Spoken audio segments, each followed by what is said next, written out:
Hello दोस्तों, कैसे हैं आप लोग? उम्मीद करते हैं बहुत ही अच्छे होंगे और मन लगाकर अपनी पढ़ाई को जारी रखे होंगे। तो कैसे हैं आप लोग? जल्दी से कमेंट करके बताइएगा। आज का हमारा जो टॉपिक रहने वाला है वो क्लास 10th का सोशल साइंस का 200 ऑब्जेक्टिव रहने वाला है, जिसमें से कि एग्जाम में बहुत सारे देखने को मिल सकते हैं। क्योंकि 200 ऑब्जेक्टिव में से बहुत सारा ऐसा क्वेश्चन है जो कि प्रीवियस ईयर क्वेश्चन है, पीछे पूछा गया क्वेश्चन है। तो हमारा जो आज का सेशन बहुत ही लाजवाब रहने वाला है। तो सेशन शुरू करने से पहले आप लोग से एक रिक्वेस्ट है कि अभी तक वीडियो को लाइक नहीं किया तो वीडियो को लाइक कर दीजिएगा और चैनल को सब्सक्राइब कर लेगा यदि चैनल पे पहली बार आए हैं तो। बाकी हम आज की क्लास को शुरू करते हैं। तो उससे पहले एक आप लोग के लिए शायरी है जो ध्यान से सुनिएगा। कहता है, सीढ़ियाँ तो उन्हें मुबारक हो जिन्हें सिर्फ छत तक ही जाना है। कि सीढ़ियाँ तो उन्हें मुबारक हो जिन्हें सिर्फ छत तक ही जाना है। मेरी मंजिल तो आसमान है दोस्तों, मुझे तो रास्ता खुद बनाना है। तो दोस्तों, इसका कहने का मतलब है कि सीढ़ी तो उन्हें मुबारक होता है जिन्हें छत तक ही जाना होता है। यदि आपको आसमान जाना है तो आपका तो रास्ता खुद बनाना होगा ना। इसी प्रकार है कि रिजल्ट 200-400 नंबर लाने के लिए तो हर कोई पढ़ लेता है, जैसे तैसे पढ़ कर पास कर जाता है। लेकिन यदि आपको टॉपर बनना है तो बाई कंसेप्ट पढ़ना ही होगा। तो वही आज हम लोग कंसेप्ट बाई कंसेप्ट हर एक सवाल को क्लियर करते हुए चलेंगे। तो आप लोग हमारे साथ लगभग 1 से 1.5 घंटा लगातार बने रहिएगा, क्योंकि आज का सेशन बहुत ही ज़्यादा लंबा होने वाला है। तो बिना देर किए हुए आज को सेशन को हम लोग शुरू करते हैं। तो हमारा सबसे पहले हिस्ट्री आता है। तो हिस्ट्री का हम लोग सबसे क्वेश्चन नंबर फर्स्ट देखेंगे। कहता है ना, 1857 की क्रांति का तत्कालिक कारण क्या था? जो 1857 की क्रांति हुआ था उसका तत्कालिक कारण क्या था? क्या अंग्रेजी शासन था, या करतूस विवाद था, या लगान व्यवस्था था, या शिक्षा नीति था? तो इसमें से कौन सा था? आप लोग कमेंट में इसका आंसर बताइए। लेकिन इसका आंसर जो होने वाला है करतूस विवाद राइट आंसर होने वाला। ऑप्शन नंबर बी हमारा राइट आंसर हो जाएगा। फिर क्वेश्चन नंबर सेकंड में कहता है कि भारतीय राष्ट्रीय कांग्रेस की स्थापना कब हुई? भारतीय राष्ट्रीय स्थापना कब हुई थी? तो इसका जो राइट आंसर हमारा होने वाला है वो क्या होने वाला है? 1905 ईस्वी में भारतीय राष्ट्रीय कांग्रेस की स्थापना हुई थी। तो ऑप्शन नंबर बी हमारा राइट आंसर हो जाएगा। फिर क्वेश्चन नंबर थर्ड में कहता है, भारत छोड़ो आंदोलन कब प्रारंभ हुआ था? भारत छोड़ो आंदोलन कब प्रारंभ हुआ था? तो भारत छोड़ो आंदोलन कब प्रारंभ हुआ था? 1942 ईस्वी में। तो हमारा option number C right answer होगा। और इसका जो प्रारंभ किए थे वो कौन किए थे? आप लोग कमेंट करके इसका आंसर जरूर बताइएगा। फिर क्वेश्चन नंबर फोर में कहता है, गांधी जी ने दांडी मार्च कब किया? गांधी जी ने दांडी मार्च किया था, उसने कब किए थे? तो इसका राइट आंसर हमारा होने वाला है 1930 ईस्वी में। कब किए थे? 1930 ईस्वी में। तो ऑप्शन नंबर बी हमारा राइट आंसर हो जाएगा। फिर क्वेश्चन नंबर 5 में कहता है, वंदे मातरम किसने लिखा था? जो वंदे मातरम का नारा है वो किसने दिया था? तो वंदे मातरम का नारा जो थे बंकिम चंद्र चटर्जी दिए थे, जिनका पूरा नाम क्या है? बंकिम चंद्र चट्टोपाध्याय। फिर क्वेश्चन नंबर 6 में कहता है जलियांवाला बाग हत्याकांड कब हुआ था? तो जलियांवाला बाग हत्याकांड हुआ था, कब हुआ था? तो 1919 ईस्वी को। कब हुआ था? 1919 ईस्वी में। इसमें बहुत सारे बेगुनाह लोग मारे गए थे, जिनमें मेन जनरल डायर का हाथ था। तो ये कब हुआ था? 1919 ईस्वी में। फिर क्वेश्चन नंबर 7 में कहता है, असहयोग आंदोलन कब शुरू हुआ था? तो असहयोग आंदोलन कब शुरू हुआ था? तो हमारा राइट आंसर होने वाला 1920 ईस्वी को।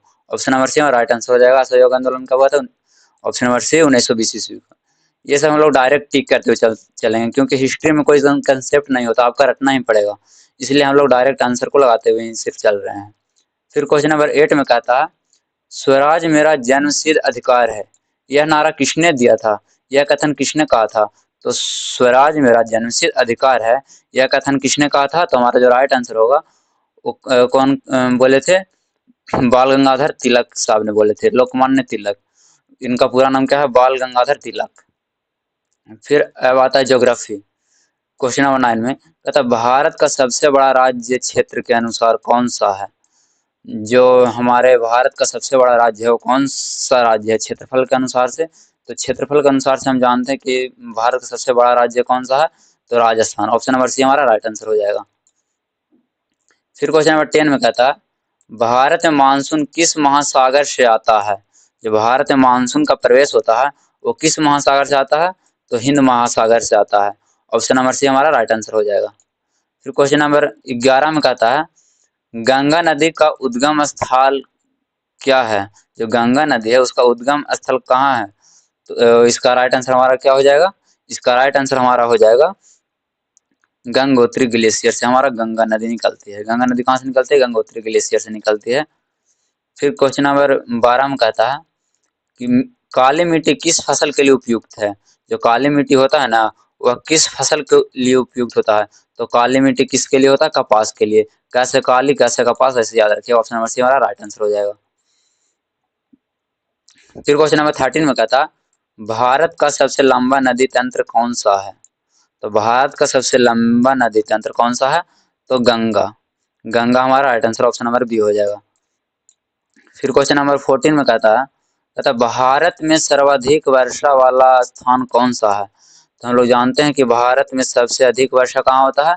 मेघालय के मानसीराम में होता है। कहाँ होता है? मेघालय के मानसीराम में। ऑप्शन नंबर बी हमारा राइट आंसर हो जाएगा। फिर क्वेश्चन नंबर 15 में कहता है भारत की प्रमुख पर्वत श्रृंखला कौन सी है? भारत में पर्वत श्रृंखला तो बहुत सारे हैं, लेकिन उनमें से प्रमुख कौन सी इस ऑप्शन के अनुसार? तो इसका हमारा राइट आंसर हो जाएगा हिमालय। हिमालय एक हमारा प्रमुख पर्वत श्रृंखला के अंतर्गत आता है। फिर क्वेश्चन नंबर 16 में कहता है ना कि भारतीय संविधान कब लागू हुआ था? जो भारत का संविधान थे वो कब लागू हुआ था? तो 26 जनवरी 1950 ईस्वी को लागू हुआ था। ऑप्शन नंबर बी हमारा राइट आंसर हो जाएगा।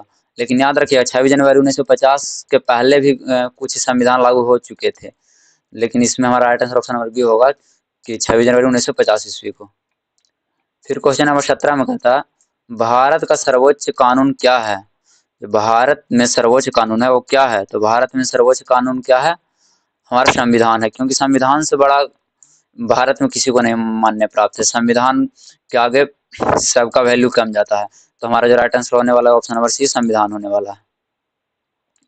फिर क्वेश्चन नंबर 18 में कहता भारत में कितने मौलिक अधिकार हैं? जो हमारे भारत के संविधान है उसमें कितने मौलिक अधिकार का वर्णन किया गया है? तो 6 मौलिक अधिकार का वर्णन है। पहले 7 मौलिक अधिकार था, लेकिन 1979-78 के आसपास में हमारे एक संपत्ति का जो अधिकार मौलिक अधिकार था उसको निरस्त कर देगा मौलिक अधिकार से। तो ऑप्शन नंबर बी हमारा राइट आंसर होगा 6। फिर क्वेश्चन नंबर 19 में कहता भारत एक कैसा देश है?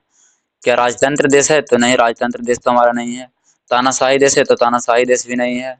तो क्या साम्राज्य देश है? क्या यहाँ किसी का साम्राज्य है? तो ये भी नहीं है। तो लोकतांत्रिक गणराज्य है।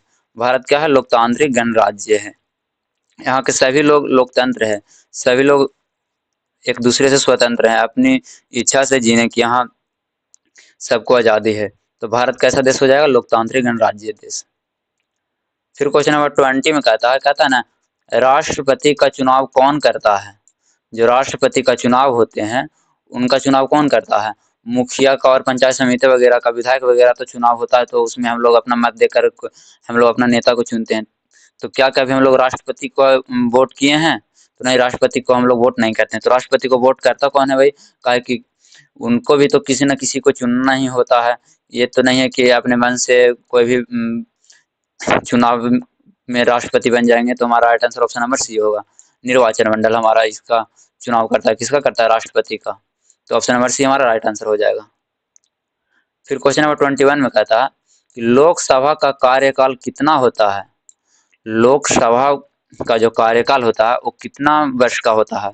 तो जो हमारा राइट आंसर हो जाएगा क्या हो जाएगा? 5 वर्ष का। क्योंकि प्रधानमंत्री वगैरह जो भी होते हैं उनका कितना कार्यकाल रहता है? 5 वर्ष।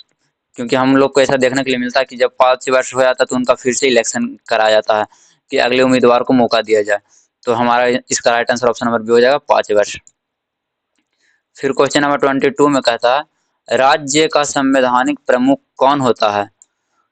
Constitutional head of a state is. तो इसका जो हमारा राइट आंसर होने वाला वो क्या होगा? राज्यपाल। हमारे जो राज्य होते हैं उनके संवैधानिक सबसे प्रमुख राज्यपाल ही होते हैं। जिस प्रकार हमारे भारत देश में सबसे प्रमुख हमारे राष्ट्रपति होते हैं, वैसे ही हमारे बिहार राज्य या किसी भी राज्य में उनका संवैधानिक प्रमुख होता है कौन? राज्यपाल होता है। तो ऑप्शन नंबर बी हमारा राइट आंसर हो जाएगा। फिर क्वेश्चन नंबर 23 करता है, इकोनॉमिक्स का क्वेश्चन है। कहता है अर्थशास्त्र का जनक किसे कहा जाता है? Who is known as father of economics. तो इसका राइट आंसर हमारा क्या हो जाएगा? तो राइट आंसर हो जाएगा एडम स्मिथ। एडम स्मिथ को हम लोग अर्थशास्त्र के पिता के रूप में जानते हैं। तो ऑप्शन नंबर बी हमारा राइट आंसर हो जाएगा। फिर क्वेश्चन नंबर 24 में कहता कहता भारत में योजना आयोग की स्थापना कब हुई? भारत में जो योजना आयोग की स्थापना हुआ था वो कब हुआ था? तो जो हमारा राइट आंसर होगा वो क्या हो जाएगा? 1950। 1950 ईस्वी में हमारा योजना आयोग की स्थापना हुआ था। तो हमारा राइट आंसर क्या हो जाएगा? Option number B. फिर क्वेश्चन नंबर 25 में कहता है राष्ट्रीय आय की गणना कौन करता है? Who calculates national income in India? तो राष्ट्रीय आय की गणना कौन करता है? तो हमारा राइट आंसर इसका हो जाएगा CSO या NSO इसका गणना करता है। तो ऑप्शन नंबर सी हमारा राइट आंसर हो जाएगा। भारत की सबसे बड़ी आर्थिक गतिविधि क्या है? भारत की जो सबसे बड़ी आर्थिक गतिविधि है वो क्या है? तो हमारा राइट आंसर हो जाएगा कृषि, क्योंकि ज्यादातर भारत में कृषि से ही आय का स्रोत माना जाता है। तो हमारा right answer option number C हो जाएगा कृषि। फिर क्वेश्चन नंबर 27 में कहता है गरीबी रेखा का निर्धारण किस आधार पर होता है? Poverty line is determined on basis of. जो गरीबी रेखा का जो निर्धारण होता है वो किस आधार पर होता है? हम लोग किस आधार पर कह सकते हैं कि यह गरीबी रेखा के ऊपर है या गरीबी रेखा के नीचे है? तो ये हम लोग इस आधार पर कहते हैं। कौन से आधार पे हम लोग बोलते हैं? तो उपभोग के आधार पे हम लोग बोलते हैं। ऑप्शन नंबर बी हमारा राइट आंसर हो जाएगा। फिर क्वेश्चन नंबर 28 में कहता है बेरोजगारी का मुख्य कारण क्या है? Main cause of unemployment is. तो हमारा राइट आंसर क्या हो जाएगा इसका? क्या जनसंख्या में वृद्धि है या फिर शिक्षा है या औद्योगिकरण है या शहरीकरण है? तो जो हमारा राइट आंसर होगा क्या होगा? राइट आंसर हमारा हो जाएगा जनसंख्या में वृद्धि, क्योंकि हम लोग को आजकल देखने के लिए मिलता है कि जितना ज़्यादा जनसंख्या में वृद्धि हो रहा है उतना ही हमारे देश में बेरोजगारी बढ़ रहा है और लोग जॉब के लिए यहाँ से वहाँ भटक रहे हैं। तो हमारा जनसंख्या में वृद्धि इसका राइट आंसर हो जाएगा। ऑप्शन नंबर ए सही है। फिर क्वेश्चन नंबर 29 में कहता है ना मेरे दोस्त कि सहकारी समितियों का मुख्य उद्देश्य क्या है? सहकारी समिति जो गठन होता है, सहकारी समिति जो बनाए जाते हैं उनका मुख्य उद्देश्य क्या होता है? Main objective of cooperative society is.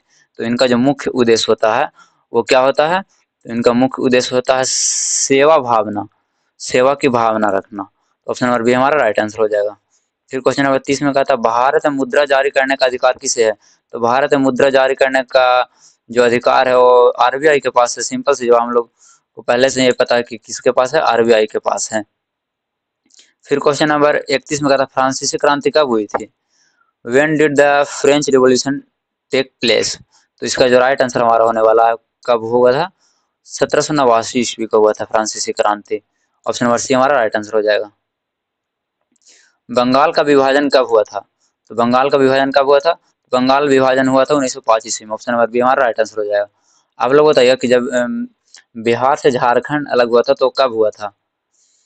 तो बिहार से झारखंड कब अलग हुआ था? तो 2000 ईस्वी को हुआ था। कब हुआ था? 2000 ईस्वी को। फिर क्वेश्चन नंबर 33 में कहता नील विद्रोह किस राज्य से संबंधित था? और कहने का अर्थ है कि जो नील का विद्रोह हुआ था वो किस राज्य में हुआ था? तो इसका जो राइट आंसर हमारा होने वाला वो क्या हो जाएगा? बिहार, क्योंकि नील की खेती लोग ज्यादा बिहार में ही करते थे। तो नील का विद्रोह कहाँ से शुरू हुआ था? बिहार से ही हुआ था। ऑप्शन नंबर बी हमारा राइट आंसर हो जाएगा। फिर क्वेश्चन नंबर 34 में कहता है हरित क्रांति का संबंध किससे है? Green revolution is related to. तो हरित क्रांति का संबंध किससे हो जाएगा हमारा? तो हरित क्रांति कृषि से हो जाएगा, क्योंकि हरित क्रांति किसके लिए लाया गया था? कृषि के लिए लाया गया था। तो ऑप्शन नंबर बी हमारा राइट आंसर हो जाएगा। फिर क्वेश्चन नंबर 35 में कहता है ना कि श्वेत क्रांति का संबंध किससे है? White revolution is related to. तो श्वेत क्रांति का संबंध हमारा दूध उत्पादन से है। श्वेत क्रांति किसके लिए लाया गया था?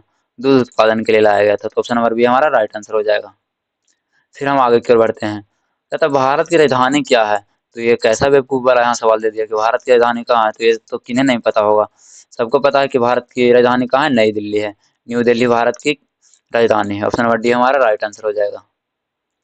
फिर क्वेश्चन नंबर 37 में कहता है ना, क्वेश्चन नंबर 37 क्या कहता है? कहता है भारतीय संविधान के जनक कौन है? भारतीय संविधान के जनक के रूप में किन्हें माना जाता है? तो भारतीय संविधान के जनक के रूप में तो हम लोग जानते हैं कि किन्हें माना जाता है? डॉक्टर भीमराव अम्बेडकर को माना जाता है। किन्हें माना जाता है? डॉक्टर भीमराव अम्बेडकर को। तो ऑप्शन नंबर सी हमारा राइट आंसर हो जाएगा। क्वेश्चन नंबर 38 में कहता है मौलिक कर्तव्यों की संख्या कितनी है? जो संविधान में हमारा मौलिक कर्तव्य लिखा गया है उनकी संख्या कितनी है? तो हमारे संविधान में जो मौलिक कर्तव्य लिखा गया है उनकी संख्या है 11। कितने मौलिक कर्तव्य हैं? 11। तो ऑप्शन नंबर सी हमारा राइट आंसर हो जाएगा। फिर क्वेश्चन नंबर 39 में कहता है ना, पंचायती राज व्यवस्था किस संशोधन से लागू हुई? जो पंचायती राज व्यवस्था है वह किस संशोधन से लागू हुई? तो किस संशोधन से लागू हुआ था? तो हमारा option number C right answer हो जाएगा, 73वां संशोधन। कौन से संशोधन से हुआ था? 73वां संशोधन। फिर क्वेश्चन नंबर 40 को हम लोग देखते हैं तो क्या कहता है ना, नगर निकाय का उदाहरण कौन सा है? इसमें से नगर निकाय की उदाहरण कौन सी है? तो हम लोग जानते हैं कि नगर निकाय की उदाहरण क्या हो जाएगी? नगर पालिका। नगर निकाय की उदाहरण कौन हो जाएगा? नगर पालिका। ऑप्शन नंबर डी हमारा राइट आंसर हो जाएगा। क्वेश्चन नंबर 41 में कहता है, खनिज संसाधन कैसे होते हैं? खनिज संसाधन कैसा संसाधन है? सीधी सी क्वेश्चन ये है। तो खनिज संसाधन एक सीमित संसाधन है, क्योंकि जब हम एक बार खनिज को निकाल लेते हैं तो क्या उस खनिज को हम लोग फिर से दोबारा निकाल सकते हैं? जब तक कि वो दूसरा तैयार ना हो तो नहीं निकाल सकते। तो इसलिए सीमित संसाधन होता है। एक बार समाप्त हो जाने के बाद फिर दोबारा से हम लोग को नहीं मिलेगा। तो खनिज संसाधन कैसा संसाधन है? सीमित संसाधन है। फिर क्वेश्चन नंबर 42 में कहता है ना मेरे दोस्त, कहता है लौह अयस्क का प्रमुख राज्य कौन सा है? लौह अयस्क का प्रमुख राज्य कौन सा है? तो लौह अयस्क के लिए प्रमुख राज्य जो हमारा हो जाएगा, क्या हो जाएगा? झारखंड। झारखंड में लोहा अत्यधिक मात्रा में उत्पादन किए जाते हैं। ऑप्शन नंबर बी हमारा राइट आंसर हो जाएगा। फिर क्वेश्चन नंबर 43 में कहता है कि भारत में जनगणना कितने वर्ष में होती है? भारत में जनगणना कितने वर्ष में होती है? तो 43 का जो हमारा राइट आंसर होने वाला क्या हो जाएगा? क्या 5 वर्ष में होते हैं? तो नहीं, 5 वर्ष के अंतराल पे तो नहीं होते थे, हमारा नहीं होगा। 8 वर्ष में भी नहीं होते हैं। तो कितने वर्ष में होते हैं? तो 10 वर्ष के अंतराल में होते हैं। ऑप्शन नंबर सी हमारा राइट आंसर हो जाएगा, 10 वर्ष। फिर क्वेश्चन नंबर 44 में कहता है राष्ट्रीय आय को किस नाम से जाना जाता है? जो राष्ट्रीय आय है, नेशनल इनकम है, इन्हें और हम लोग किस नाम से जानते हैं? तो जीडीपी के नाम से जानते हैं। ऑप्शन नंबर सी हमारा राइट आंसर हो जाएगा, जीडीपी। फिर क्वेश्चन नंबर 45 में कहता है भारतीय रिजर्व बैंक की स्थापना कब हुई थी? तो जो भारतीय रिजर्व बैंक है उसकी स्थापना हुई थी 1935 ईस्वी में। कब हुई थी? 1935 ईस्वी में। ऑप्शन नंबर सी हमारा राइट आंसर हो जाएगा। फिर क्वेश्चन नंबर 46 में कहता है उद्योग किस क्षेत्र में आते हैं? जो उद्योग है वो किस क्षेत्र के अंतर्गत आते हैं? Industry belong to which sector? तो उद्योग हमारे किस क्षेत्र के अंतर्गत आते हैं? तो द्वितीय क्षेत्र के अंतर्गत आते हैं उद्योग। ऑप्शन नंबर बी हमारा राइट आंसर हो जाएगा। फिर क्वेश्चन नंबर 47 में कहता है सेवा क्षेत्र को क्या कहा जाता है? तो सेवा क्षेत्र को हम लोग क्या बोलते हैं? सेवा क्षेत्र को हम लोग तृतीय क्षेत्र बोलते हैं। और द्वितीय क्षेत्र कौन था? वो फैक्ट्री वगैरह का, इंडस्ट्री वगैरह का था द्वितीय क्षेत्र। तृतीय क्षेत्र क्या है? सेवा क्षेत्र है। सर्विस सेक्टर को हम लोग तृतीय क्षेत्र बोलते हैं। फिर क्वेश्चन नंबर 48 में कहता है कर क्या है? कर कहने का मतलब है कि व्हाट इज टैक्स?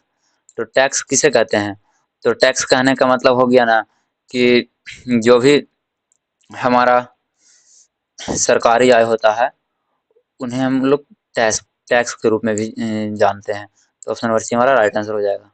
लोकतंत्र का अर्थ क्या है? लोकतंत्र का अर्थ क्या है? तो लोकतंत्र का अर्थ क्या राजा का शासन है? तो नहीं, राजा का शासन तो लोकतंत्र में होता नहीं है। फिर अधिकारियों का शासन है? तो नहीं, अधिकारी का भी शासन लोकतंत्र में नहीं होता है। तो क्या सेना का शासन है? तो नहीं, सेना का भी शासन नहीं होता है। तो किसका शासन होता है भाई? तो जनता का शासन होता है। 49 का जमा right answer option number C हो जाएगा, जनता का शासन। 49 में। फिर 50 में कहता भारत में संघीय व्यवस्था का अर्थ क्या है? Meaning of federal system in India is. तो ये भारत में संघीय व्यवस्था का अर्थ क्या होता है? तो भारत में संघीय व्यवस्था का जो अर्थ होता है ना वो केंद्र और राज्य दोनों होता है। संघ कहने का मतलब केंद्र और राज्य दोनों व्यवस्था हो गया। हमारा option number C right answer हो जाएगा।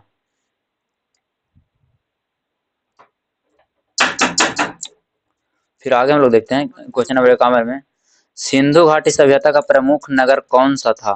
जो सिंधु घाटी सभ्यता के लिए जो प्रमुख नगर था, जो वहाँ सिंधु घाटी सभ्यता देखने को मिला था, वो कौन सा नगर प्रमुख है?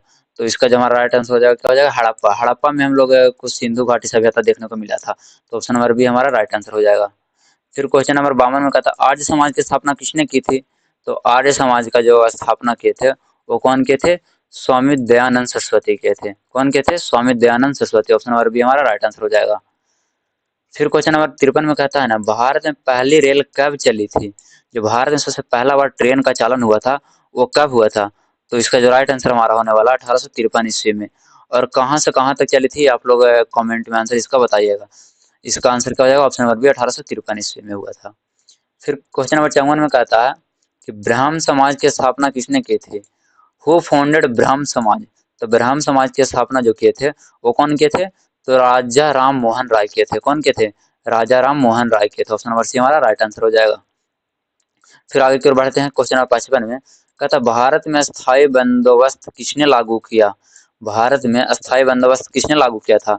तो जो अस्थायी बंदोबस्त लागू किए थे, वो कौन किए थे? लॉर्ड कर्नवालिस किए थे। ऑप्शन नंबर सी हमारा राइट आंसर हो जाएगा, लॉर्ड कर्नवालिस। फिर क्वेश्चन 56 में कहता है, ताजमहल का निर्माण किसने करवाया था? तो हम लोग जानते हैं कि ताजमहल का जो निर्माण करवाया था, कौन करवाया था? शाहजहां ने करवाया था। और ताजमहल कहाँ है? तो ताजमहल भाई हमारा कहाँ है? आगरा में है। हम लोग बहुत शौक से घूमने भी जाते हैं आगरा। क्यों जाते हैं भाई? क्योंकि हम लोग को ताजमहल देखना होता है। तो आगरा में ताजमहल किसने बनवाए थे? शाहजहां ने बनवाए थे। फिर क्वेश्चन नंबर 57 में कहता है ना मेरे दोस्त, कहता है कि भारत का सबसे लंबा राष्ट्रीय राजमार्ग कौन सा है? भारत का जो सबसे लंबा राष्ट्रीय राजमार्ग है, वो कौन सा है? Which is the longest national highway of India? तो जो हमारा सबसे लंबा राष्ट्रीय राजमार्ग है, वो NH-44 है। कौन है? NH-44। NH मतलब नेशनल हाईवे 44। फिर क्वेश्चन नंबर 58 में कहता है, भारत में सबसे अधिक जनसंख्या वाला राज्य कौन सा है? भारत में सबसे अधिक जनसंख्या वाला राज्य कौन सा है? तो भारत में सबसे अधिक जनसंख्या कहाँ है? तो उत्तर प्रदेश में सबसे ज्यादा जनसंख्या है। तो ऑप्शन नंबर सी हमारा राइट आंसर हो जाएगा। फिर क्वेश्चन नंबर 59 में कहता है, लाल मिट्टी किस फसल के लिए उपयुक्त है? Red soil is suitable for which crop? तो जो हमारा राइट आंसर होने वाला है, लाल मिट्टी के लिए कौन सा फसल उपयुक्त होता है? तो लाल मिट्टी के लिए होता है कौन सा फसल? मूंगफली होता है। कौन सा होता है? ऑप्शन नंबर डी मूंगफली। फिर भारत का मानक समय किस स्थान से लिया जाता है? जो भारत का मानक समय है, वो किस स्थान से लिया जाता है? तो इलाहाबाद के निकट मिर्जापुर से लिया जाता है। कहाँ से लिया जाता है? इलाहाबाद के निकट मिर्जापुर से। ऑप्शन नंबर डी हमारा राइट आंसर हो जाएगा। फिर क्वेश्चन नंबर 61 की ओर हम लोग बढ़ते हैं। 61 क्या कहता है? कहता है, भारत में राष्ट्रपति शासन किस अनुच्छेद में है? कहता है जो राष्ट्रपति को शासन के लेकर वर्णन है, वो हमारे संविधान के कौन से अनुच्छेद में इसका वर्णन है? तो ऑप्शन नंबर क्या हो जाएगा? बी, अनुच्छेद 356 में इसका वर्णन है। किसमें वर्णन है? 356 में। तो हम लोग आगे की ओर बढ़ते हैं। फिर कहता है ना,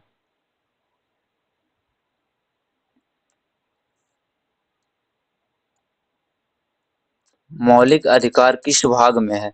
मौलिक अधिकार किस भाग में है? तो हम लोग जानते हैं कि मौलिक अधिकार कितना में है? भाग 3 में इसका वर्णन है।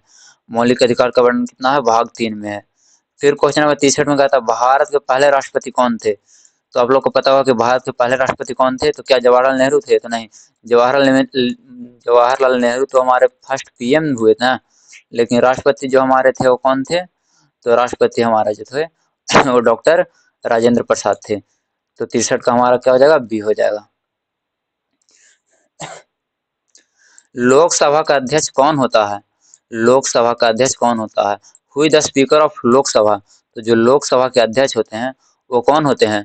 तो लोकसभा का अध्यक्ष होते हैं लोकसभा अध्यक्ष। लोकसभा का अध्यक्ष हम लोग क्या बोलते हैं? लोकसभा अध्यक्ष। ऑप्शन नंबर डी हमारा राइट आंसर हो जाएगा।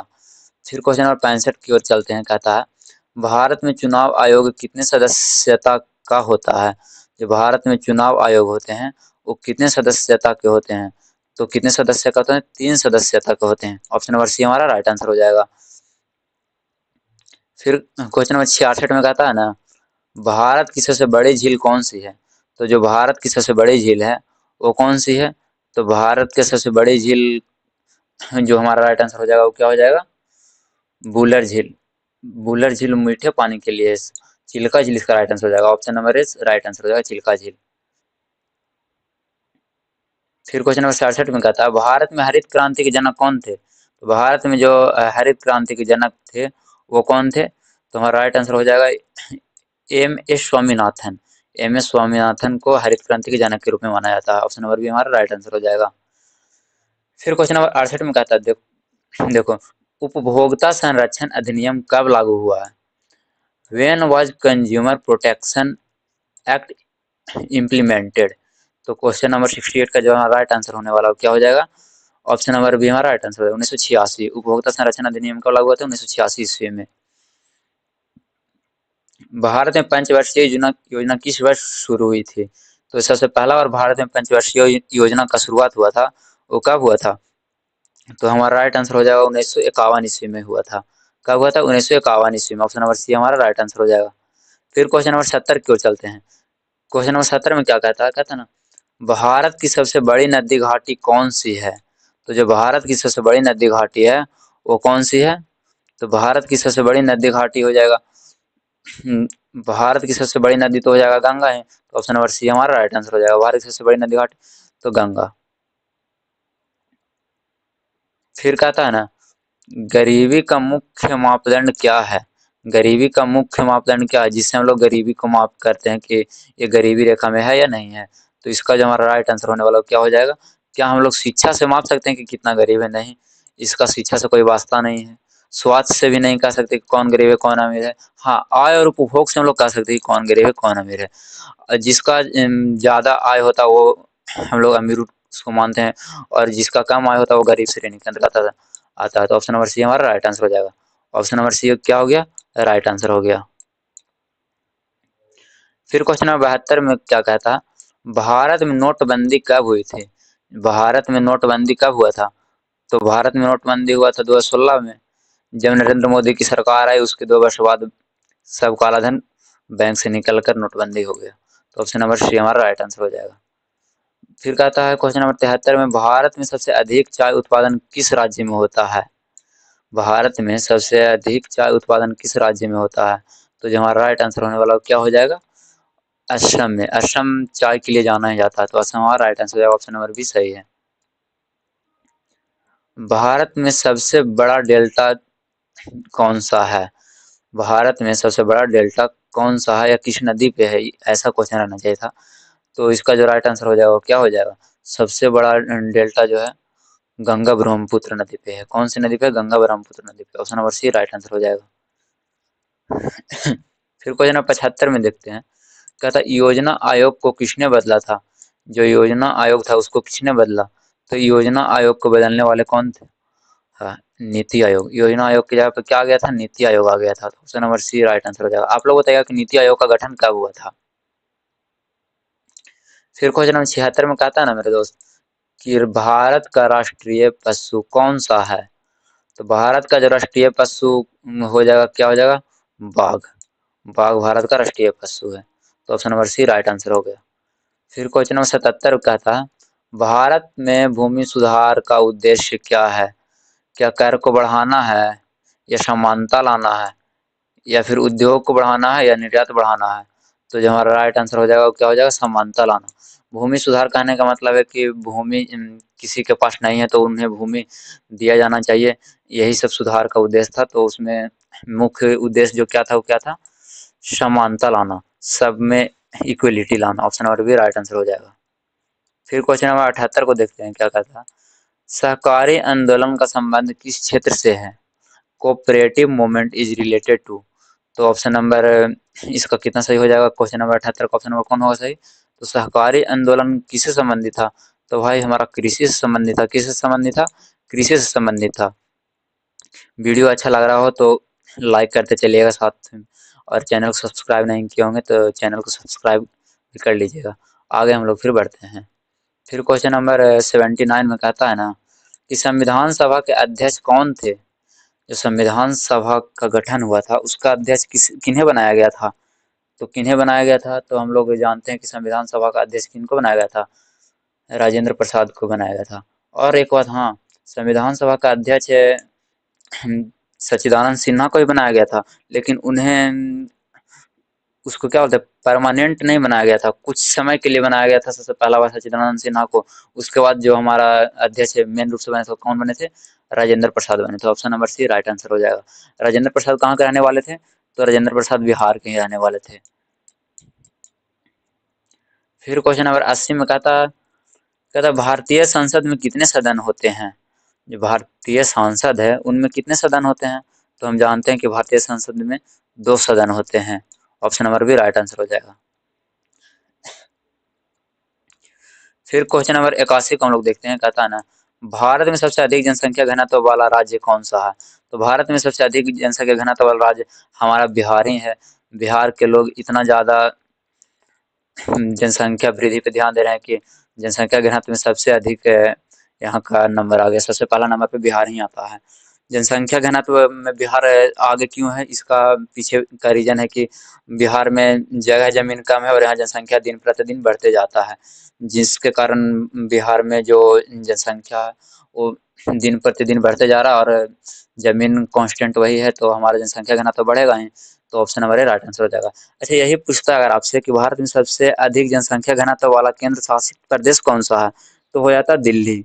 और यदि क्वेश्चन में राज्य और केंद्र शासित प्रदेश दोनों में से नहीं दिया हुआ है, सिर्फ पूछ दिया आपसे कि भारत में सबसे अधिक जनसंख्या प्रदेश कहाँ का है, तो इसका राइट आंसर भी दिल्ली होगा। लेकिन यदि कोई राज्य लगा दे तो बिहार हो जाएगा, option number A right answer हो जाएगा।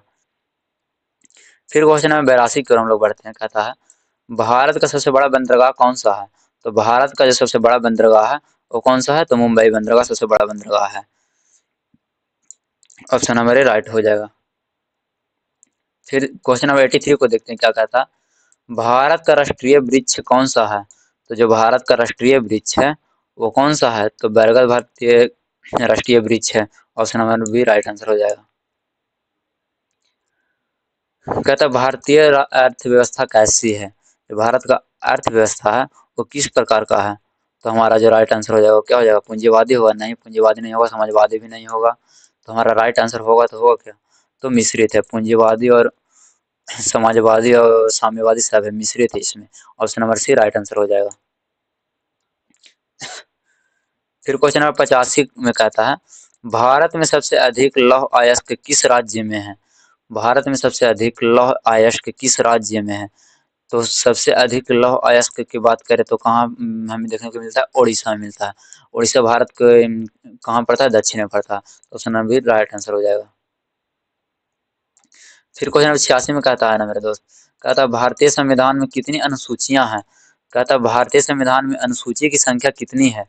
तो भारतीय संविधान में अनुसूची कितना है, अनुसूची 12 है। पहले अनुसूची 8 ही था, फिर संविधान में संशोधन करते करते 12 बना दिया गया। अच्छा, यही आपसे अगर पूछे कि भारतीय संविधान में भाग कितने हैं, तो भाग कितने हो जाएंगे, तो भारतीय संविधान में भाग हो जाएंगे 22 और अनुसूची कितना हो जाएगा, 12। अच्छा, आपसे पूछे कि मौलिक अधिकार का कौन सा भाग में वर्णन है, तो मौलिक अधिकार का भाग 3 में वर्णन है। फिर क्वेश्चन नंबर 87 कहता है भारत में सबसे पहले किस उद्योग का विकास हुआ था? भारत में सबसे पहले कौन सा उद्योग का विकास हुआ था, तो कौन सा उद्योग का विकास हुआ था, तो सूती वस्त्र उद्योग का विकास हुआ था, option number B right answer हो जाएगा। उपभोक्ता आंदोलन का उद्देश्य क्या है? Aim of consumer movement is, तो जो हमारा राइट आंसर हो जाएगा वो कौन सा हो जाएगा, शोषण रोकना। इसका मुख्य उद्देश्य शोषण रोकना इसलिए है क्योंकि उपभोक्ता आंदोलन यदि ना होगा तो जो भारत में लोगों का शोषण हो रहा है वो होता ही रहता, तो इसलिए उपभोक्ता आंदोलन का जो शुरुआत करने का उसका उद्देश्य था वो शोषण को रोकना था, ताकि लोगों का शोषण ना हो सके। जो कमजोर वर्ग के, पिछड़े वर्ग के थे, उनका बहुत ज्यादा शोषण हो रहा था, इसलिए हम लोगों ने उपभोक्ता आंदोलन को शुरुआत की थी, तो ऑप्शन नंबर भी राइट आंसर हो गया। फिर क्वेश्चन नंबर 89 में कहता है ना मेरे दोस्त, कहता है कि भारत में सबसे अधिक गेहूं उत्पादन कहाँ होता है? ये बहुत अच्छा क्वेश्चन है। कहता है भारत में सबसे अधिक गेहूं का उत्पादन कहाँ होता है?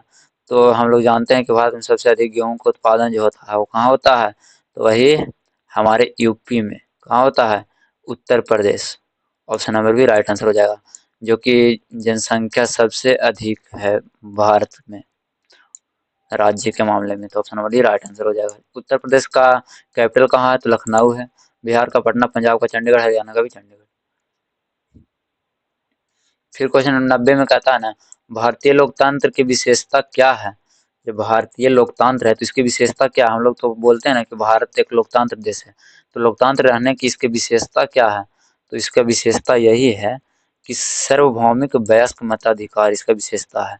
कहने का मतलब है कि जो लोग मेच्योर हो जाते हैं, वयस्क हो जाते हैं, वृद्ध हो जाते हैं, उन सबको मत देने का अधिकार है, अपने मत से अपने नेता, अपनी सरकार चुनने के अधिकार है, तो option number C right answer हो जाएगा। हमारा किसका main feature of Indian democracy क्या हो जाएगा, सार्वभौमिक वयस्क का मताधिकार। फिर क्वेश्चन नंबर 91 में कहा था भारत का राष्ट्रीय खेल क्या है। जो भारत का राष्ट्रीय खेल है वो क्या है, तो भारत का जो राष्ट्रीय खेल है वो क्या है, तो इसका जो राइट आंसर हमारा हो जाएगा वो हो जाएगा हॉकी। अच्छा, आप लोग बताइए कि हॉकी का जादूगर किन्हें कहा जाता है। आप लोग के लिए क्वेश्चन रहा कि हॉकी का जादूगर किन्हें कहते हैं। और क्रिकेट के बारे में तो हम लोग जानते हैं कि हमारे भारत में सबसे ज्यादा देखे जाने वाले मैच क्या होता है, क्रिकेट होता है। बाकी हमारा राइट आंसर हो जाएगा हॉकी। फिर क्वेश्चन नंबर 92 में कहता है जनसंख्या वृद्धि का मुख्य कारण क्या है। जो जनसंख्या वृद्धि हो रहा है इसके पीछे का वजह कुछ तो कुछ होगा ना मेरे भाई, ऐसे ही थोड़ी ना जनसंख्या वृद्धि होता चला जाएगा। तो इसके जो पीछे का कारण है वो है कि हमारा जो जन्म दर है ना वो अधिक हो जा रहा है, मृत्यु दर से अधिक हो जा रहा है जन्म दर। आप भी खुद मानिए कि यदि दो लोग जन्म ले और एक लोग इस दुनिया को छोड़कर जाए तो एक लोग तो बच ही जाएगा ना, तो वो धीरे धीरे धीरे धीरे धीरे धीरे बढ़ता ही जाएगा। तो इसीलिए हम लोग के यहाँ क्या हो जाएगा, option number B right answer हो जाएगा कि जन्म दर अधिक है इसलिए जनसंख्या में वृद्धि हो रहा है। फिर क्वेश्चन नंबर 93 में कहता है भारत में सबसे अधिक वर्षा किस मानसून से होता है। तो जो भारत में सबसे अधिक वर्षा होता है ना वो होता है कौन सा, उत्तर पूर्व से होता है या दक्षिण पश्चिम से होता है या शीतकालीन से होता है। तो जो हमारा इसका राइट आंसर हो जाएगा वो हो जाएगा दक्षिण पश्चिम मानसून से होता है। कौन मानसून से होता है, दक्षिण पश्चिम मानसून, ऑप्शन और भी राइट आंसर हो जाएगा। क्वेश्चन नंबर 94 में कहता है भारत में पंचायती राज की शुरुआत किस राज्य से हुई है। भारत में पंचायती राज की शुरुआत किस राज्य से हुई है, तो ये सबसे पहले राजस्थान में हुआ था। कहाँ हुआ था, राजस्थान में। भारत में पंचायती राज की शुरुआत सबसे पहले कहाँ हुआ था, राजस्थान में। तो ऑप्शन और भी राइट आंसर हो जाएगा। फिर क्वेश्चन नंबर 95 में कहता है भारत में योजना का उद्देश्य क्या है।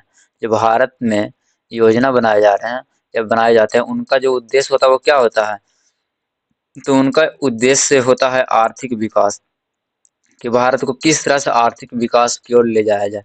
यही हमारे भारत में योजना का मेन उद्देश्य होता है। तो option number B right answer हो जाएगा। फिर क्वेश्चन नंबर 96 को देखते हैं क्या कहता है। कहता है ना भारत में सबसे अधिक कॉफी उत्पादन कहाँ होता है। तो कॉफी उत्पादन सबसे ज्यादा कहाँ होता है, आप लोग को पता ही होगा कि कर्नाटक में होता है। सबसे ज्यादा कहाँ होता है, कर्नाटक में। और चाय का उत्पादन कहाँ होता है, तो आप लोग को बताए थे कि चाय का उत्पादन कहाँ होता है, असम में होता है। कहाँ होता है, असम में। अच्छा, आप लोग बताइए कि सबसे पहले चाय का खोज कहाँ हुआ था। तो सबसे पहले जो चाय का खोज हुआ था, चाय पत्ती का, वो हुआ था दार्जिलिंग की पहाड़ी, कोलकाता की तरफ, वेस्ट बंगाल की तरफ हुआ था, दार्जिलिंग की पहाड़ी में। लेकिन सबसे अधिक जो चाय का प्रोड्यूस करता है वो असम राज्य करता है। कौन सा राज्य करता है, असम राज्य। तो हमारा इसका क्या पूछ रहा, कॉफी नया पूछ रहा था, इसका राइट आंसर कर्नाटक हो जाएगा सही। यही पूछता चाय तो असम हो जाता। फिर क्वेश्चन नंबर 97 में कहता है ना भारत का राष्ट्रीय पक्षी कौन सा है, which is the national bird of India. तो भारत का जो राष्ट्रीय पक्षी है वो हम जानते हैं कि कौन सा हो जाएगा, मोर। ऑप्शन नंबर भी राइट आंसर हो जाएगा। भारतीय संविधान किस देश से प्रभावित है, अमेरिका से है या फिर फ्रांस से है या फिर ब्रिटेन से है।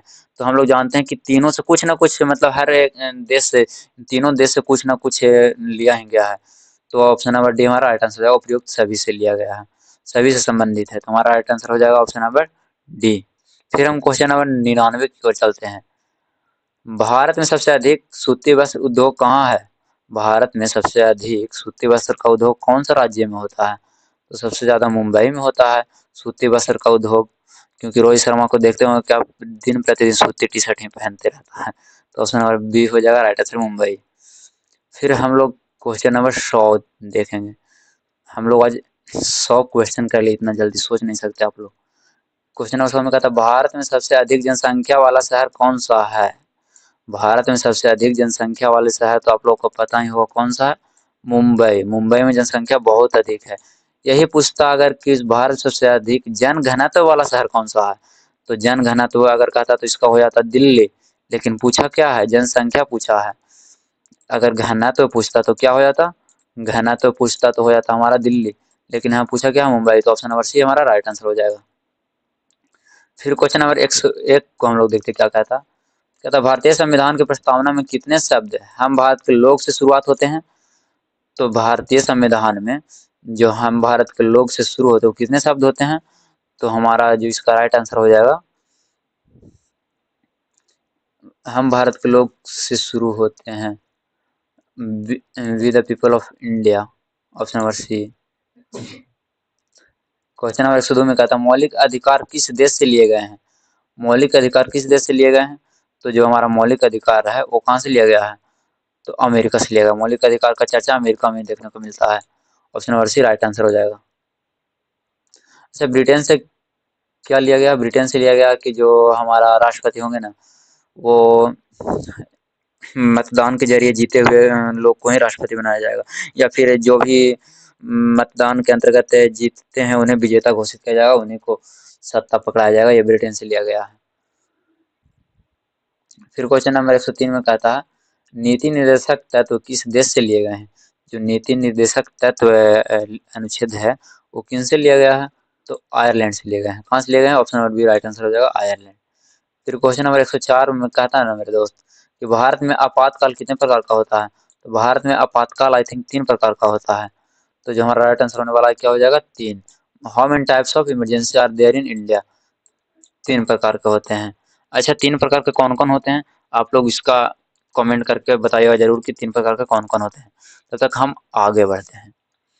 क्वेश्चन नंबर 105 में कहता है ना भाई, कहता है वित्त आयोग का गठन किस अनुच्छेद में है? जो वित्त आयोग का गठन का चर्चा वो किस अनुच्छेद में चर्चा किया गया? तो आप लोग को पता होगा कि किस अनुच्छेद में है, तो इसका जो राइट आंसर हमारा हो जाएगा अनुच्छेद 280। अनुच्छेद 280 में वित्त आयोग का गठन के बारे में चर्चा है। फिर क्वेश्चन नंबर 106 में कहता है भारत के नियंत्रक एवं महालेखा परीक्षक को किसके द्वारा नियुक्त किया जाता है?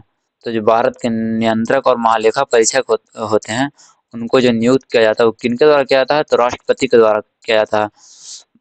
उनको सिर्फ राष्ट्रपति ही नियुक्त कर सकता है। किनको? जो भारत के नियंत्रक और महालेखा परीक्षक होते हैं उनको। तो option number C right answer हो जाएगा। Who appoints the CAG of India? CAG of India को अपॉइंट कौन करता है? तो राष्ट्रपति करता है। Option number C right answer हो गया इसका।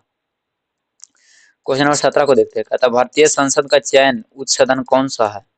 भारतीय संसद का उच्च सदन कौन सा है? तो जो भारतीय सदन का उच्च सदन है वो है हमारा राज्यसभा। क्या है? Rajya Sabha. Option number B right answer हो जाएगा। फिर क्वेश्चन नंबर 108 कहता है राज्यसभा के सदस्यों का कार्यकाल कितना होता है? जो राज्यसभा के सदस्य होते हैं उनका कार्यकाल कितना होता है? तो राज्यसभा के सदस्य का कार्यकाल 6 वर्ष का होता है। फिर 109 में कहता है भारत का राष्ट्रपति किसके प्रति उत्तरदायी होता है? तो भारत का जो राष्ट्रपति होते हैं वो किसके प्रति उत्तरदायी होते हैं? तो जो हमारा राइट आंसर हो जाएगा क्या हो जाएगा? संसद के प्रति उत्तरदायी होते हैं। Option number B right answer हो जाएगा। भारत का पहला आम चुनाव कब हुआ? भारत में सबसे पहले आम चुनाव कब हुआ था? तो 1951-52 में हुआ था आम चुनाव सबसे पहले भारत में। Option number C right answer हो जाएगा। फिर क्वेश्चन नंबर 111 में कहता भारत में सबसे अधिक लौह इस्पात संयंत्र किस राज्य में है? भारत में सबसे अधिक लौह इस्पात संयंत्र किस राज्य में है? तो इसका जो हमारा राइट आंसर होने वाला है वो क्या हो जाएगा? पश्चिम बंगाल। पश्चिम बंगाल में सबसे ज्यादा लौह यंत्र संयंत्र है। फिर क्वेश्चन नंबर 112 में कहता है भारत का सबसे बड़ा पठार कौन सा है? Largest plateau of India is? तो भारत का सबसे बड़ा पठार जो हो जाएगा वो दक्कन का पठार होता है। दक्कन का पठार कहाँ होता है? Chhattisgarh. Option number C right answer हो जाएगा। फिर क्वेश्चन नंबर 113 में कहता है पश्चिमी घाट किस महासागर के समांतर फैला है? जो पश्चिमी घाट है वो किस महासागर के समांतर फैला है? तो जिसका हमारा राइट आंसर हो जाएगा क्या हो जाएगा? किसके समांतर फैला है? तो हिंद महासागर के समांतर फैला है। ऑप्शन नंबर सी राइट हो गया। फिर क्वेश्चन नंबर 114 को देखते कहता मानसून का आगमन भारत में किस दिशा से होता है? जो मानसून का आगमन होता है भारत में वो दक्षिण पश्चिम से ही होता है। और कुछ दिन पहले बताइए आप कि अरावली को ही काटने की बात किया जा रहा था, तो और समझ सकते हैं कि कितना भयानक मानसून आएगा। जो क्योंकि मानसून जब आता है ना तो कुछ कुछ अरावली की पर्वत भी वहाँ कंट्रोल करता है, और जब अरावली पर्वत को बर्बाद कर देगा तो फिर कुछ कहना ही नहीं। खैर उसके लिए हम लोग अलग से चर्चा करेंगे, लेकिन इसका जो मानसून का आगमन भारत में होता है वो किस दिशा से होता है? दक्षिण पश्चिम से होता है। फिर क्वेश्चन नंबर 115 में कहता है ना मेरे दोस्त, कहता भारत में रबी फसल की कटाई कब होती है? तो भारत में जो रबी फसल है उसकी कटाई कब होती है? तो जो इसका हमारा राइट आंसर होने वाला वो क्या हो जाएगा, मार्च अप्रैल में। मार्च अप्रैल में होता है रबी फसल। कहने का मतलब आप समझे, नहीं समझे तो आप समझ लीजिए। गेहूं क्या हो गया, रबी फसल हो गया। चना क्या हो गया, रबी फसल हो गया। मसूर क्या हो गया, रबी फसल हो गया। और यही अगर पूछता खरीफ फसल तो वही धान हो गया, यही सब हो जाता है खरीफ फसल। लेकिन रबी फसल के अंतर्गत कौन सा आता है, गेहूं चना वगैरह आता है। तो option number C right answer हो जाएगा, मार्च अप्रैल रबी फसल की कटाई। 116 में कहता है जूट उत्पादन में भारत का स्थान विश्व में क्या है। तो जूट उत्पादन में आप लोग जान लीजिए कि भारत का जो स्थान है वो दूसरा स्थान है। कौन सा है, दूसरा स्थान है। Option number B right answer हो गया। फिर क्वेश्चन नंबर 117 में कहता भारत में सबसे अधिक जनसंख्या वाला महानगर कौन सा है। जो भारत है उसमें सबसे अधिक जनसंख्या वाला महानगर कौन सा है। तो इसका जो हमारा राइट आंसर हो जाएगा मुंबई होगा, क्योंकि सबसे अधिक जनसंख्या वाला शहर मुंबई होगा तो नगर भी मुंबई ही होगा। तो option number C right answer हो गया। फिर क्वेश्चन नंबर 118 का था भारत की तट रेखा की कुल लंबाई कितनी है। जो भारत की तट रेखा, तट रेखा कहने का मतलब है कि वो वैसे राज्य जिसकी रेखा तट से मिलती है। तट कहने का मतलब समुद्री इलाका से मिलती है। तो इसका जो हमारा राइट आंसर हो जाएगा क्या हो जाएगा, 7516 किलोमीटर तट रेखा की लंबाई है। Option number C right answer हो गया। अच्छा, तट रेखा कौन कौन राज्य को छूता है, आप बताइएगा कितने राज्य छूते हैं। तो 9 राज्य को छूते हैं। फिर क्वेश्चन नंबर 119 में क्या था, मिश्रित अर्थव्यवस्था का अर्थ क्या है। केवल निजी क्षेत्र या केवल सरकारी क्षेत्र या दोनों सह अस्तित्व या फिर विदेशी संयंत्र। तो इसका जो हमारा राइट आंसर होगा वो क्या हो जाएगा, दोनों का सह अस्तित्व होना जरूरी है। निजी क्षेत्र से ही केवल काम नहीं चलेगा, नहीं केवल सरकारी क्षेत्र से ही काम चलेगा, दोनों को सह अस्तित्व में होना चाहिए। फिर 120 में कहा था मानव विकास सूचकांक किस संस्था द्वारा जारी की जाती है। HDI release by. तो HDI जो जारी किया जाता है वो किसके द्वारा जारी किया जाता है, तो जारी किया जाता है UNDP द्वारा। किसके द्वारा, UNDP द्वारा। Option number C right answer हो गया। क्वेश्चन नंबर 121 कहता है गरीबी उन्मूलन कार्यक्रम का उद्देश्य क्या है। जो गरीबी उन्मूलन कार्यक्रम है उसका उद्देश्य क्या है। तो उसका उद्देश्य हमारा है रोजगार सृजन। क्या है, रोजगार सृजन। ऑप्शन नंबर 20 सही हो गया। फिर क्वेश्चन नंबर 122 कहता है भारत में मुद्रा का अवमूल्यन किससे संबंधित है। भारत में जो मुद्रा का अवमूल्यन है वो किससे संबंधित है। तो इसका जो हमारा राइट आंसर हो जाएगा विदेशी मुद्रा कर से संबंधित है। किससे संबंधित है, विदेशी मुद्रा कर से। ऑप्शन नंबर भी सही हो गया। फिर 123 में कहता है जीडीपी में किस क्षेत्र का योगदान सर्वाधिक है। जीडीपी में किस क्षेत्र का योगदान सबसे अधिक है। कहने का मतलब जो हमारे भारत का जीडीपी हो रहा, टोटल जो इनकम भारत का हो रहा, उसमें सर्वाधिक योगदान किस क्षेत्र का है। तो इसमें सर्वाधिक सर्वाधिक जो योगदान है वो तृतीय क्षेत्र का है। Option number C right answer हो गया इसका। फिर क्वेश्चन नंबर 124 का था भारतीय रिजर्व बैंक का मुख्यालय कहाँ है। तो जो भारतीय रिजर्व बैंक का मुख्यालय है वो मुंबई में है। कहाँ है, महाराष्ट्र मुंबई में। ऑप्शन नंबर सी सही हो गया। फिर क्वेश्चन नंबर 125 का आता है ना मेरे दोस्त, कहता भारत छोड़ो आंदोलन का नारा क्या था। भारत छोड़ो आंदोलन का नारा क्या था, करो या मरो। जब भारत छोड़ो आंदोलन हुआ था ना उसमें मुख्य नारा फिर दिया गया था करो या मरो। और यह नारा किसने दिया था, तो हमारे गांधी जी दिए थे। कौन दिए थे, तो हमारे गांधी जी दिए थे। और भारत छोड़ो आंदोलन का जो नेतृत्व भी किए थे ये भी महात्मा गांधी ने किए थे। इसका ऑप्शन नंबर है राइट आंसर हो जाएगा। फिर क्वेश्चन नंबर 126 में कहा था सविनय अवज्ञा आंदोलन की शुरुआत किससे हुई थी। तो सविनय अवज्ञा जो आंदोलन हुआ था उसकी शुरुआत किससे हुआ था, तो दांडी मार्च से हुआ था। ऑप्शन नंबर भी राइट हो जाएगा। फिर क्वेश्चन नंबर 127 को क्या कहता है भारत की स्वतंत्रता कब मिली। जो भारत देश है, जो हमारा भारत देश है उन्हें स्वतंत्रता कब मिली। तो जो भारत का स्वतंत्रता मिली वो 15 अगस्त 1947 को मिली। बाकी 26 जनवरी 1950 को तो हमारा संविधान लागू हुआ था ना, लेकिन जो हम लोग को स्वतंत्रता तो मिला था 15 अगस्त 1947 को है। तो option number C right answer हो जाएगा। वो नल्ला पाकिस्तान का पैदा हुआ था। नल्ला पाकिस्तान जो पैदा हुआ था वो क्या हुआ था, हमसे एक दिन पहले। जब हम लोग आज़ाद हमारा देश हुआ था उससे एक दिन पहले वो पैदा हुआ था। 14 अगस्त को कब हुआ था, 14 अगस्त को नल्ला पाकिस्तान। तो ऑप्शन नंबर सी इसका राइट आंसर हो जाएगा 15 अगस्त। फिर क्वेश्चन नंबर 128 में कहता कैबिनेट मिशन भारत कब आया था। कैबिनेट मिशन भारत कब आया था। तो जो कैबिनेट मिशन था वो भारत कब आया था, 1946 में।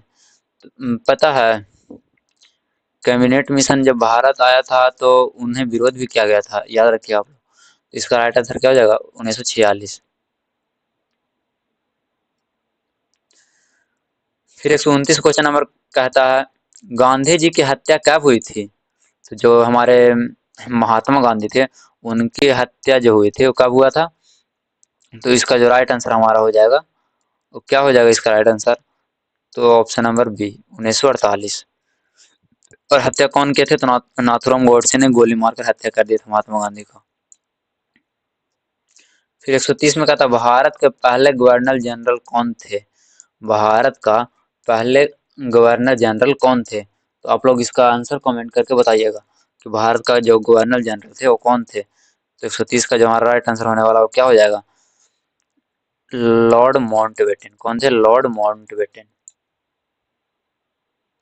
फिर क्वेश्चन नंबर 131 कहता है भारतीय संविधान कब लागू हुआ?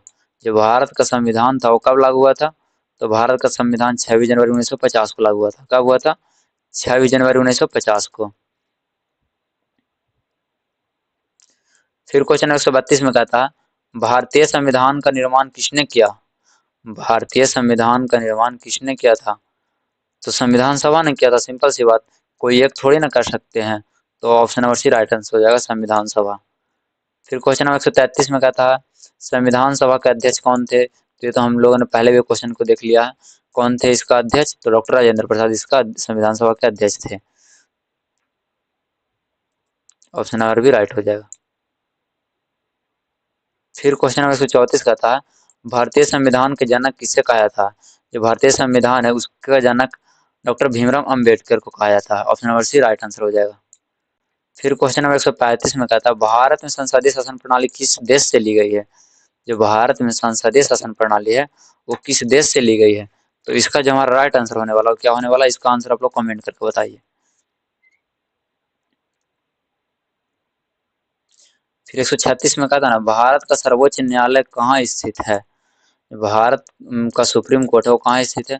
तो भारत का सुप्रीम कोर्ट नई दिल्ली में स्थित है। Option number D right answer हो जाएगा। 137 में कहता है राष्ट्रपति का कार्यकाल कितने वर्षों का होता है? तो राष्ट्रपति का कार्यकाल 5 वर्षों का होता है। Option number B right answer हो जाएगा। 138 में कहता है लोकसभा के सदस्यों का कार्यकाल कितने वर्ष का होता है? जो लोकसभा के सदस्य होते हैं इनके कार्यकाल 5 वर्ष का ही होगा। Option number B right answer हो जाएगा। फिर 139 में कहता है राज्यसभा स्थायी सदन है, इसका क्या अर्थ है? कहीं भंग नहीं होती है, 5 साल का कार्यकाल होता है, या फिर राष्ट्रपति भंग करता है, या चुनाव नहीं होते हैं। तो इसका जो हमारा राइट आंसर होने वाला वो क्या हो जाएगा? क्या राज्यसभा स्थायी सदन है, इसका क्या अर्थ होता है? तो आप लोग इसका आंसर कमेंट करके बताइएगा। हम आगे बढ़ते हैं, इस क्वेश्चन आपके लिए छोड़ते हैं क्वेश्चन। फिर 140 में कहा था ना भारत का राष्ट्रीय ध्वज किसने डिजाइन किया है? तो जो भारत का राष्ट्रीय ध्वज है उसका जो डिजाइन किए थे वो कौन किए थे? पिंगली बैंक क्या किए थे? कौन किए थे? पिंगली बैंक का। Option number A right answer हो जाएगा। फिर क्वेश्चन नंबर 141 कहता है कि भारत का राष्ट्रीय गीत कौन सा है? तो भारत का राष्ट्रीय जो गीत है वो वंदे मातरम है। कौन है? वंदे मातरम। और राष्ट्रीय गान कौन सा है? जनगण मन है। राष्ट्रीय गान पूछे, राष्ट्रीय गान पूछे तो हो जाएगा जनगण मन। और यही अगर राष्ट्रीय गीत पूछे तो क्या हो जाएगा? वंदे भारत, सॉरी, वंदे मातरम हो जाएगा। फिर 142 को देखते क्या कहता है। कहता है जनगण मन के रचयिता कौन है? तो जनगण मन के रचयिता जो हमारे कौन है? जनगण मन का जो रचयिता रविन्द्रनाथ टैगोर है। और वंदे मातरम का कौन है? बंकिम चंद्र चटर्जी। तो इसका ऑप्शन नंबर भी राइट आंसर हो जाएगा। फिर 143 में कहता है भारत का राष्ट्रीय पशु कौन सा है?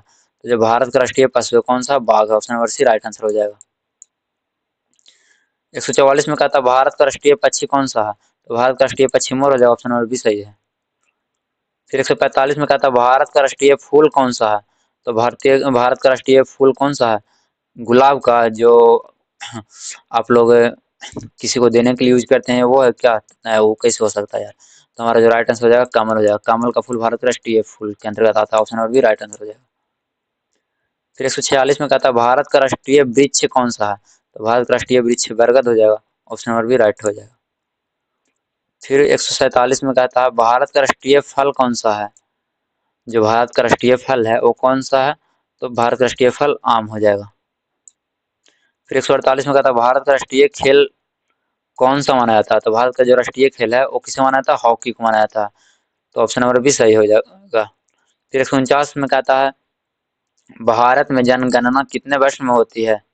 भारत में जनगणना कितने वर्ष में होती है? तो प्रत्येक 10 वर्ष में हम लोग देखते हैं कि भारत में जनगणना होता है। तो ऑप्शन नंबर सी राइट हो जाएगा। फिर क्वेश्चन नंबर 150 का था भारत का राष्ट्रीय आदर्श वाक्य क्या है? तो जो भारत का राष्ट्रीय आदर्श वाक्य क्या है, तो इसका भी आंसर आप ही लोग बताएंगे, क्योंकि इतना आंसर हम करवाए तो एक दो तो आप लोग बता ही सकते हैं। तो इसका आंसर आप लोग कमेंट बॉक्स में कीजिएगा कि भारत का राष्ट्रीय आदर्श वाक्य क्या है। हम लोग क्वेश्चन नंबर 151 कर बढ़ते हैं। फिर क्वेश्चन नंबर 151 में कहता है ना मेरे दोस्त, कहता संविधान सभा का निर्माण किस वर्ष पूरा हुआ था? जो संविधान का निर्माण हुआ था वो किस वर्ष पूरा हुआ था? तो इसका जो राइट आंसर हो जाएगा क्या हो जाएगा? 1949 को। कब हुआ था? 1949 को। ऑप्शन नंबर सी राइट हो जाएगा। फिर 152 में कहता है भारतीय संविधान कितने दिनों में बना? जो भारत का संविधान था वो कितने दिनों में बना? तो भारत का जो संविधान था वो 2 वर्ष 11 माह और 18 दिन में बना। ऑप्शन नंबर सी सही हो जाएगा। 152 का क्या हो गया? सी हो गया। अच्छा, भारत का जो संविधान है उसके जनक किन्हें माना जाता है? आप लोग बताइएगा। तो भारत का जो संविधान है उसका जनक माना जाता है हमारे बी आर अम्बेडकर साहब को। किन्हें माना जाता है? बी आर अम्बेडकर साहब को। फिर 153 देखते हैं क्या कहता है भारतीय संविधान का सबसे लंबा भाग कौन सा है? जो हमारे भारतीय संविधान में 22 भाग हैं, उनमें सबसे लंबा भाग कौन सा है? तो जो सबसे लंबा भाग है वो मौलिक अधिकार प्लस नीति निर्देशक तत्व वाला है। ऑप्शन नंबर डी हमारा राइट आंसर हो जाएगा। अच्छा, आप लोग बताइए कि मौलिक अधिकार का चर्चा भाग कितने में है? तो मौलिक अधिकार का जो चर्चा है वो भाग 3 में है। कितने में है? भाग 3 में है। और नीति निर्देशक तत्व का चर्चा भाग 4 में है। कौन सा में है? भाग 4 में। फिर 154 में कहता है ना मेरे दोस्त, कहता है भारत का राष्ट्रीय आदर्श वाक्य क्या है? आप लोग से तो हम पूछे ही थे। अगर आप लोग बताए हैं तब तो सही है, नहीं तो फिर इसका हम आंसर बता दे रहे हैं कि जो भारत का जो शुद्ध वाक्य है वो क्या है? सत्यमेव जयते। क्या है? सत्यमेव जयते। सत्य की हमेशा जीत होती है। ऑप्शन नंबर ए सही हो जाएगा। फिर 155 में कहता भारत का राष्ट्रीय ध्वज किसने बनाया था? जो भारत का राष्ट्रीय ध्वज है वो किसने बनाया? तो वो कौन बनाए थे? पिंगली वेंकैया ने बनाए थे। कौन बनाए थे? पिंगली वेंकैया ने बनाए थे भारत का राष्ट्रीय ध्वज। ऑप्शन नंबर बी सही हो जाएगा। फिर 156 का था भारत का राष्ट्रीय गीत कौन सा है? तो भारत का राष्ट्रीय गीत जो हो जाएगा हमारा क्या हो जाएगा? वंदे मातरम। और राष्ट्रीय गान क्या हो जाएगा? जनगण मन। जनगण मन जो है क्या है? ये राष्ट्रीय हमारा गान है। क्या है? राष्ट्रीय गान। फिर 157 में क्या कहता? भारतीय सांसद का निम्न सदन कौन सा है? भारतीय सांसद का निम्न सदन कौन सा है? तो भारतीय सदन जो है, सॉरी, भारतीय जो सांसद है उसका जो सदन है क्या है? लोकसभा। क्या हो जाएगा? लोकसभा। ऑप्शन में भी सही हो जाएगा। फिर 158 में कहा था तो लोकसभा के सदस्यों की अधिकतम संख्या कितनी होती है? लोकसभा के सदस्यों की अधिकतम संख्या कितनी होती है? तो अधिकतम संख्या 545 होती है। कितनी होती है? 545। ऑप्शन नंबर सी सही हो जाएगा। फिर 159 में कहता है भारत में मंत्रिमंडल किसके प्रति उत्तरदायी होता है? Council of ministry is responsible to. तो इसका जो हमारा राइट आंसर होने वाला वो क्या हो जाएगा? लोकसभा के प्रति उत्तरदायी होता है। किसके प्रति? लोकसभा के प्रति। ऑप्शन नंबर सी सही हो जाएगा। क्या क्वेश्चन पूछ रहा था कि भारत में मंत्रिमंडल किसके प्रति उत्तरदायी होता है? तो लोकसभा के प्रति। 160 में कहता है सर्वोच्च न्यायालय का मुख्य न्यायाधीश कौन नियुक्त करता है? जो सुप्रीम कोर्ट होता है उसका चीफ जस्टिस को कौन नियुक्त करता है? तो उसका जो चीफ जस्टिस होते हैं उनको नियुक्ति कौन करते हैं? हमारे राष्ट्रपति करते हैं। अच्छा, ये भारत के राष्ट्रपति कौन है? तो हमारे मुर्मू साहब हैं। मुर्मू साहब। अच्छा, मुर्मू साहब जो हमारे भारत के राष्ट्रपति है वो इससे पहले क्या थे? तो झारखंड में राज्यपाल के पोस्ट पे थे। तो इसका हमारा जो राइट आंसर है ऑप्शन नंबर सी हो जाएगा। आगे हम लोग बढ़ते हैं। मतलब भारत में सर्वाधिक जनसंख्या वाला जिला कौन सा है?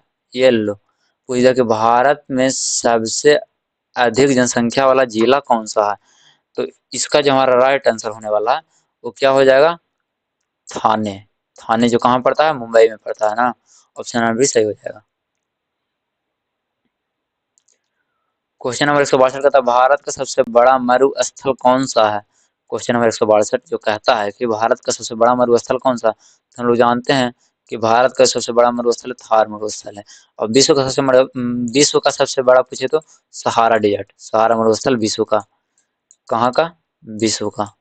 और भारत का क्या हो गया, हमारा थार हो गया। फिर 163 में कहता है, 163 में कहता है ना, भारत में सबसे अधिक लंबी नदी कौन सी है। तो भारत जो है उसमें सबसे अधिक लंबी नदी कौन सी है। तो इसमें सबसे अधिक लंबी नदी हमारा जो हो जाएगा कौन सा होगा, तो भारत में पूछे तो कौन सा हो जाएगा, गंगा। गंगा हमारा राइट आंसर हो जाएगा, ऑप्शन नंबर सी सही है। अगर यही पूछता ना मेरे दोस्त कि दक्षिण भारत की सबसे लंबी नदी कौन सी है, तो दक्षिण भारत का पूछता तो क्या हो जाता, गोदावरी। कहाँ का, दक्षिण का। लेकिन हमारा पूछा पूरे भारत का, तो पूरे भारत का गंगा हो जाएगा, और दक्षिण का था तो क्या हो जाता, हमारा गोदावरी हो जाता। फिर 164 में कहता है, भारत में सर्वाधिक वर्षा किस राज्य में होती है। भारत है उसमें सर्वाधिक वर्षा किस राज्य में होती है। तो हम लोग को पता है कि भारत से सबसे ज्यादा जो वर्षा होता है मेघालय का मानसीराम होता है, तो ऑप्शन नंबर बी में राइट आंसर है, मेघालय। 165 में कहता है, भारत का सबसे ऊंचा पर्वत शिखर कौन सा है। Highest mountain peak of India is. तो जो हमारा भारत का सबसे ऊंची पर्वत शिखर जो है वो हमारा हो जाएगा कौन, माउंट एवरेस्ट। माउंट एवरेस्ट की ऊंचाई कितनी है भाई, तो इसका आंसर आपको कमेंट में बताइएगा। फिर 166 का था, मानव विकास रिपोर्ट किस वर्ष से प्रकाशित हो रही है। Human development report started in. तो जो इसका हमारा राइट आंसर हो जाएगा कि रिपोर्ट किस वर्ष हो रही है, तो कब से हो रहा है ये, आप लोग को पता है 1990 से ही हो रहा है। कब से हो रहा है, 1990 से ही हो रहा है। फिर 167 में कहता है कि बेरोजगारी का अर्थ क्या है। बेरोजगारी का अर्थ क्या है, आप लोग बताइए। बेरोजगारी काम ना करना बेरोजगारी का अर्थ है, तो ना जी, ऐसे कैसे हो सकता, काम करना, काम ना करना बेरोजगारी का अर्थ नहीं है। काम की इच्छा होते हुए काम ना मिलना, ये बेरोजगारी की बात है। क्या है, काम की इच्छा होते हुए काम को ना मिलना, इसको हम लोग क्या बोलते हैं, बेरोजगारी बोलते हैं। काम नहीं कीजिएगा तो ये बेरोजगारी थोड़ी हुआ। काम नहीं कीजिएगा तो ये तो आपका आलसीपन हुआ, और काम की इच्छा ना होना ये तो फिर आप इंसान ही नहीं है, काम की इच्छा ना है तो। जिसका हमारा राइट आंसर हो जाएगा option number C, right answer हो जाएगा। काम की इच्छा होते हुए काम ना मिलना, इसको हम लोग बेरोजगारी बोलते हैं। फिर 168 का था, गरीबी रेखा के नीचे रहने वाले को क्या कहते हैं। गरीबी रेखा को नीचे रहने वाले को क्या कहते हैं। क्या वो अमीर हो जाएंगे जी गरीब के नीचे रहेंगे जो, नहीं कभी नहीं हो सकते हैं। तो जो गरीबी रेखा के जो नीचे होते हैं उन्हें जो हम लोग क्या कहते हैं, गरीब कहते हैं। और गरीबी रेखा से जो ऊपर होते हैं उनको क्या कहते हैं, अमीर कहेंगे, जो गरीबी रेखा से ऊपर होगा। और जो गरीबी रेखा से नीचे होगा उसको गरीब बोलेंगे। फिर 169 में कहता है, भारतीय अर्थव्यवस्था का आधार क्या है। जो भारतीय अर्थव्यवस्था है इसका आधार क्या है, बेस क्या है। तो जो भारतीय अर्थव्यवस्था है इसका बेस जो है हमारा क्या हो जाएगा, कृषि। क्योंकि भारत में आप लोग जानते होंगे कि बहुत अधिक, बहुत हद तक कृषि से ही हमारा जो भारत का आर्थिक स्थिति है वो सुधरा हुआ है। फिर 170 में कहा था, मुद्रा का कार्य क्या है। व्हाट्स द वर्क ऑफ मुद्रा, फंक्शंस ऑफ मनी इज। तो मुद्रा का जो कार्य है वो हमारा है क्या हो जाएगा, विनिमय का माध्यम। कहने का मतलब है ना, विनिमय का माध्यम का मतलब लोग समझते हैं क्या होता है ये। विनिमय का माध्यम कहने का मतलब कि आप किसी को अगर अगर मुद्रा देंगे ना तो वो आपको कोई सामान देगा। कहने का मतलब कि लेन देन विनिमय का हम लोग कह सकते हैं, अदला बदला। वही होगा, आप लोग किसी को जब पैसा देते हो आप उसके बदले आपको कुछ सामान देता है, तो यही हुआ जो मुद्रा का कार्य होता है, क्या होता है, विनिमय का माध्यम होता है। फिर कहता है, 1857 की क्रांति का नेतृत्व बिहार में किसने किया था। जो 1857 की क्रांति हुआ था उसमें बिहार ने नेतृत्व कौन किया था। तो बिहार में जो नेतृत्व किए थे कौन किए थे, वीर कुंवर सिंह किए थे। और रानी लक्ष्मीबाई कहाँ किए थे, तो ये झांसी में किए थे। कहाँ किए थे, झांसी में। तो हमारा बी ऑप्शन सही हो जाएगा। 172 का था, कांग्रेस का विभाजन कब हुआ। कांग्रेस जो है इसका विभाजन कब हुआ। तो इसका विभाजन हुआ था 1907 ईस्वी में। 1905 में क्या हुआ था, बंगाल विभाजन हुआ था 1905 में। 1907 में क्या हुआ, कांग्रेस का विभाजन हुआ। फिर 173 में कहा था, स्वदेशी आंदोलन कब शुरू हुआ। स्वदेशी आंदोलन कहने का मतलब कि जब लोगों को बताया कि सब लोग अपना देश का ही सामान यूज कीजिए, यही सब जो था स्वदेशी आंदोलन था। तो ये कब से शुरू हुआ था, तो ये शुरू हुआ था 1905 से ही शुरू हुआ था। कब से शुरू हुआ था, 1905 से ही। जब बंगाल का विभाजन हुआ था ना उसी समय से ये शुरू हुआ था। तो ऑप्शन नंबर भी राइट आंसर हो जाएगा। फिर 174 में कहता है ना, 174 क्या कहता, साइमन कमीशन भारत कब आया। तो जो साइमन कमीशन था वो भारत कब आया था, तो साइमन कमीशन 1928 ईस्वी में भारत आया था। और भारत में इसको बहुत जोर का विरोध भी हुआ था, क्योंकि इनमें साइमन कमीशन कमीशन में जितने भी लोग थे ना, वो विदेशी ही थे, तो इसलिए भारत में बहुत जोर का साइमन कमीशन का विद्रोह हुआ था कि साइमन गो बैक का नारा भी दिया गया था साइमन कमीशन के अंतर्गत। 175 में कहता लखनऊ समझौता कब हुआ था? लखनऊ समझौता कब हुआ था? तो इसका जो राइट आंसर हो जाएगा क्या हो जाएगा? 1916 में। लखनऊ समझौता कब हुआ था? 1916 में हुआ था। ऑप्शन नंबर बी सही हो जाएगा। फिर 175 में कहता क्वेश्चन नंबर वही है, दोनों सेम ही क्वेश्चन। 175 176 में कहता राष्ट्रीय एकता दिवस कब मनाया जाता है? तो जो राष्ट्रीय एकता दिवस है वो कब मनाया जाता है? तो 31 अक्टूबर को मनाया जाता है। एकता दिवस कब मनाया जाता है? 31 अक्टूबर को मनाया जाता है। फिर 177 में कहता भारतीय संविधान की आधिकारिक भाषा क्या है? जो भारतीय संविधान की आधिकारिक भाषा है, what is the official language of Indian constitution? Indian constitution का जो ऑफिशियल लैंग्वेज है वो क्या है? तो हिंदी और अंग्रेजी दोनों है। जो सिर्फ ये बोलते हैं ना कि भारतीय संविधान का सिर्फ इंग्लिश ही लैंग्वेज है, तो ऐसा नहीं है। ऑफिशियल लैंग्वेज जो है हिंदी और इंग्लिश दोनों है। तो option number C right answer हो जाएगा। फिर 178 का था आरबीआई के गवर्नर की नियुक्ति कौन करता है? जो आरबीआई का जो गवर्नर होते हैं उनका नियुक्ति कौन करते हैं? तो उनका नियुक्ति केंद्र सरकार करते हैं। कौन करते हैं? केंद्र सरकार, सेंट्रल मिनिस्टर इसका नियुक्ति करते हैं। फिर 179 में कहता है हरित क्रांति का मुख्य आधार क्या था? हरित क्रांति का जो मुख्य आधार था वो क्या था? तो इसका जो हमारा राइट आंसर हो जाएगा वो क्या हो जाएगा? HYV बीज और उर्वरक दोनों इसमें बेहतर रूप से देना था। उर्वरक भी अच्छा प्रदान हो और बीज भी अच्छा प्रदान हो, इसका यही उद्देश्य था। तो HYV बीज और उर्वरक दोनों, ऑप्शन नंबर सी सही हो जाएगा। फिर क्वेश्चन नंबर 180 में कहता श्वेत क्रांति के जनक कौन कहलाते हैं? श्वेत क्रांति के जनक हम लोगों ने ये क्वेश्चन पहले भी किया था। कौन है? एस स्वामीनाथन। MS स्वामीनाथन जो थे श्वेत क्रांति, ओ सॉरी सॉरी, श्वेत क्रांति यहाँ पूछ रहा है ना। हम लोगों ने हरित क्रांति, सॉरी, ये तो हरित क्रांति के थे ना, ये नहीं होंगे, ये तो हरित क्रांति के थे। जो श्वेत क्रांति के थे ना वो कौन था? ये हो जाएंगे वर्गीज कुरियन। कौन हो जाएगा? वर्गीज कुरियन। ये हरित क्रांति के थे, लेकिन ये जो है श्वेत क्रांति का। ऑप्शन नंबर सी सही हो जाएगा। फिर 181 में कहा था पंचवर्षीय योजना की अवधि कितनी होती है? जो पंचवर्षीय योजना होती है उसकी अवधि कितनी होती है? तो पंचवर्षीय कहने का मतलब 5 वर्ष की योजना। तो 5 वर्ष का योजना है तो अवधि भी कितने वर्ष का होगा? 5 वर्ष का ही होगा। ऑप्शन नंबर सी हमारा राइट आंसर हो जाएगा। फिर 182 में कहता है नीति आयोग का अध्यक्ष कौन होता है? जो नीति आयोग होता है इसकी अध्यक्ष कौन होता है? तो जो इसके अध्यक्ष होते हैं वो हमारे प्रधानमंत्री होते हैं। कौन होते हैं? प्रधानमंत्री होते हैं। अभी तो हमारे अध्यक्ष कौन होंगे? नीति आयोग का नरेंद्र मोदी जी होंगे, क्योंकि हमारे प्रधानमंत्री कौन है? नरेंद्र मोदी जी हैं। फिर 183 में कहता है मौलिक कर्तव्यों की संख्या कितनी है? जो हमारे मौलिक कर्तव्य हैं उनकी संख्या कितनी है? तो मौलिक कर्तव्य की संख्या कितनी है? 11 है। फिर क्वेश्चन नंबर 184 में कहता है शिक्षा का अधिकार किस अनुच्छेद में है? शिक्षा का अधिकार किस अनुच्छेद में? किस अनुच्छेद में लिखा गया कि शिक्षा सबका अधिकार है? तो इस कौन सा अनुच्छेद में लिखा गया? अनुच्छेद 21 के ए में लिखा गया है। Option number C right answer हो जाएगा। आप लोग कमेंट करके बताइएगा कि मौलिक अधिकार का चर्चा कितने अनुच्छेद से कितने अनुच्छेद तक है। फिर 185 में कहा था जीएसटी भारत में कब लागू हुआ? जो जीएसटी था वो भारत में कब लागू हुआ था? तो जीएसटी भारत में कब लागू हुआ था? तो 2017 में हुआ था। कब हुआ था? 2017 में हुआ था, 1 जुलाई 2017 को। Option number C right answer हो जाएगा। फिर 186 में कहता भारत में कृषि जनगणना कितने वर्ष में होती है? भारत में जो कृषि जनगणना होती है वो कितने वर्ष में होती है? तो 5 वर्ष में होती है कृषि जनगणना भी। फिर कहता भारत की राष्ट्रीय जनसंख्या नीति कब आई? भारत की राष्ट्रीय जनसंख्या नीति कब आई? तो जो भारत की राष्ट्रीय जनसंख्या नीति थी वो कब आई थी? 2000 ईस्वी को आई थी। कब आई थी? जब बिहार से झारखंड अलग हुआ था उसी टाइम ये आया था। क्या? भारत की राष्ट्रीय जनसंख्या नीति। तो इसका right answer option number C हो जाएगा, 2000। फिर 188 में कहता है ना भारतीय लोकतंत्र किस प्रकार का है? जो भारतीय लोकतंत्र है वो किस प्रकार का है? क्या प्रत्यक्ष है या प्रतिनिधि है या तानाशाही या साम्यवादी है? तो जिसका हमारा राइट आंसर होने वाला प्रतिनिधि है। प्रत्यक्ष कहने का मतलब हो जाएगा कि डायरेक्ट हम लोग नरेंद्र मोदी को ही सिलेक्ट कर लेंगे बिना विधायक वोट दिए, तो ऐसा नहीं होता है। ये हमारे बहुत बड़ा देश है तो इसमें इतना आसानी से प्रत्यक्ष रूप से हम लोग को लोकतंत्र नहीं मिल सकता। प्रत्यक्ष लोकतंत्र हाँ कहीं कहीं देखने को मिलता है जो छोटे सा देश होते हैं वहाँ, लेकिन भारत में अप्रत्यक्ष लोकतंत्र है, कैसा? प्रतिनिधि लोकतंत्र है। ऑप्शन नंबर भी सही हो जाएगा।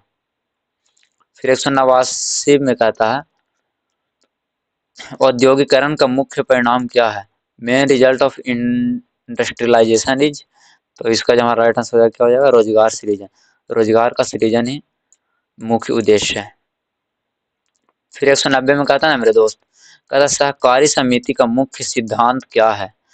सहकारी समिति का मुख्य सिद्धांत क्या है? Main principle of cooperative society is, तो इसका जो राइट आंसर हो जाएगा सामूहिक प्रयास। एक सामूहिक रूप से प्रयास करना ही सहकारी समिति का मुख्य सिद्धांत, ऑप्शन नंबर सी सही हो जाएगा। फिर 191 में कहता है प्राकृतिक संसाधन किस प्रकार के होते हैं? जो प्राकृतिक संसाधन होते हैं वो हमारे कैसे संसाधन हो सकते हैं? प्राकृतिक संसाधन तो नवीकरणीय हो सकते हैं। प्राकृतिक संसाधन जैसे में सौर ऊर्जा वगैरह नवीकरणीय होता है, तो ऑप्शन नंबर भी सही हो जाएगा। फिर 192 में कहता है वर्षा जल संचयन का उद्देश्य क्या है? वर्षा जल संचयन, aim of rain water harvesting is, जल का संरक्षण करना। क्या हो जाएगा? जल का संरक्षण करना, option number B right answer हो जाएगा। फिर 193 में कहता है सतत विकास का अर्थ क्या है? सतत विकास का जो अर्थ है वो क्या होता है? तो सतत विकास का मतलब होता है केवल विकास ही नहीं होता है, ना ही केवल संरक्षण होता है। विकास और संरक्षण दोनों का होना जरूरी है, क्योंकि विकास हो और संरक्षण दोनों का, तभी हमारा जो विकास है वो सतत रूप से हो पाएगा। फिर 194 में कहता है खनिज संसाधन किस प्रकार के होते हैं? जो खनिज संसाधन होते हैं वो किस प्रकार के होते हैं? तो अनवीकरणीय संसाधन होते हैं, वो फिर नया नहीं बन सकते। खनिज खनिज संसाधन जो एक बार यूज करने के बाद वो अनवीकरणीय संसाधन हो जाते हैं, फिर नया नहीं बन पाते हैं। ऑप्शन नंबर भी सही हो जाएगा। 195 में कहता है ना मेरे दोस्त, कहता है सेवा क्षेत्र का उदाहरण कौन सा है? सेवा क्षेत्र का उदाहरण कौन सा है? Which is an example of service sector, तो इसका जो राइट आंसर है सेवा क्षेत्र का उदाहरण कहने का मतलब हो जाएगा सेवा क्षेत्र हम लोग बैंकिंग वगैरह, option number C right answer हो जाएगा। फिर 196 में कहता है नगरीकरण का मुख्य कारण क्या है? नगरीकरण का मुख्य कारण क्या है? मेन कॉज ऑफ अर्बनाइजेशन, तो मुख्य कारण जो नगरीकरण हो जाएगा वो क्या हो जाएगा? पलायन, क्योंकि लोग गांव से नगर की ओर पलायन कर रहे हैं, तो नगरीकरण बढ़ेगा ही, तो पलायन हो जाएगा। फिर कहता है 197 में बहुआयामी गरीबों में क्या शामिल है? बहुआयामी गरीबों में क्या शामिल है? तो इसका जो हमारा राइट आंसर हो जाएगा आय, स्वास्थ्य, शिक्षा। आय, स्वास्थ्य और शिक्षा हमारे बहुआयामी गरीबों में शामिल है। मल्टी डायमेंशनल पॉवर्टी इंक्लूड्स क्या क्या है? आय, स्वास्थ्य और शिक्षा, इनकम, हेल्थ एंड एजुकेशन। फिर 198 में कहता है ना संविधान दिवस कब मनाया जाता है? तो संविधान दिवस कब मनाया जाता है? तो संविधान दिवस जो है वो 26 नवंबर को मनाया जाता है। कब मनाया जाता है? क्योंकि 26 नवंबर को संविधान पूरी तरह से बनकर तैयार हो गया था, और कुछ मतलब हमारे आंशिक तौर पर संविधान लागू भी कुछ अनुच्छेद हुए थे। बाकी पूर्ण रूप से तो 26 जनवरी को हुआ था, लेकिन 26 नवंबर को आंशिक रूप से कुछ ना कुछ लागू हुआ था।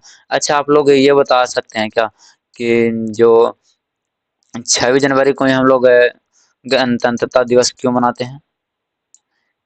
तो हम लोग इसलिए मनाते हैं ना, क्योंकि 26 जनवरी 1930 ईस्वी को ही हम पंडित जवाहरलाल नेहरू ने पूर्ण स्वराज दिवस का घोषणा किया था, तो इसलिए हम लोग 26 जनवरी को ही गणतंत्रता दिवस मनाते हैं। ऑप्शन नंबर सी इसका राइट आंसर होगा 26 नवंबर। फिर 199 में कहता राष्ट्रीय आय का सबसे सामान्य मापक क्या है? जो राष्ट्रीय आय है इसका सबसे सामान्य मापक क्या है? तो जीडीपी। किस देश का जीडीपी कितना है उसी से हम लोग आय को माप लेते हैं, तो ऑप्शन नंबर सी राइट हो जाएगा। फिर 200 क्वेश्चन नंबर में कहता आज हम लोग अंतिम क्वेश्चन करने वाले आज के। यार कितना बेहद खूबसूरत रूप से हम लोगों ने आज की क्लास को किया है, और उम्मीद करते हैं कि वीडियो पसंद भी आ रहा होगा आप लोगों को, और यदि पसंद सच में आ रहा होगा तो कृपया कर अपने दोस्तों के साथ शेयर जरूर कर दीजिएगा इस क्लास को। कहते लोकतंत्र की आत्मा क्या मानी जाती है? जो लोकतंत्र की आत्मा है वो क्या मानी जाती है? तो लोकतंत्र की आत्मा जो मानी जाती है वो चुनाव और संविधान लगभग में दोनों को माना जाता है। तो ऐसे तो लोकतंत्र की आत्मा हम लोग चुनाव को मानते हैं, क्योंकि चुनाव नहीं हुआ तो लोकतंत्र माना ही नहीं जाएगा कि लोकतंत्र भी है, तो ऑप्शन नंबर सी हमारा राइट आंसर हो जाएगा। तो कैसन लगल बा आज के क्लास रउआ लोगन के, कमेंट करके जरूर बताइए जन। बाकी आज के क्लास से यहीं पे समाप्त करत बानी। बाकी फिर आप लोगों से मिलेंगे नेक्स्ट क्लास में। तब तक के लिए जय हिंद, जय भारत। और जाते जाते एक और हमारी तरफ से शायरी सुन लीजिएगा, थोड़ा सा अच्छा लगेगा तो शेयर भी कीजिएगा। कहता है ना मंजिल उन्हीं को मिलती है जिनके सपनों में जान होती है। कि मंजिल उन्हीं को मिलती है जिनके सपनों में जान होती है। पंख तो यूं ही फड़फड़ाते हैं मेरे दोस्त, कि पंख तो यूं ही फड़फड़ाते हैं दोस्त, असल में तो हौसलों से उड़ान होती है।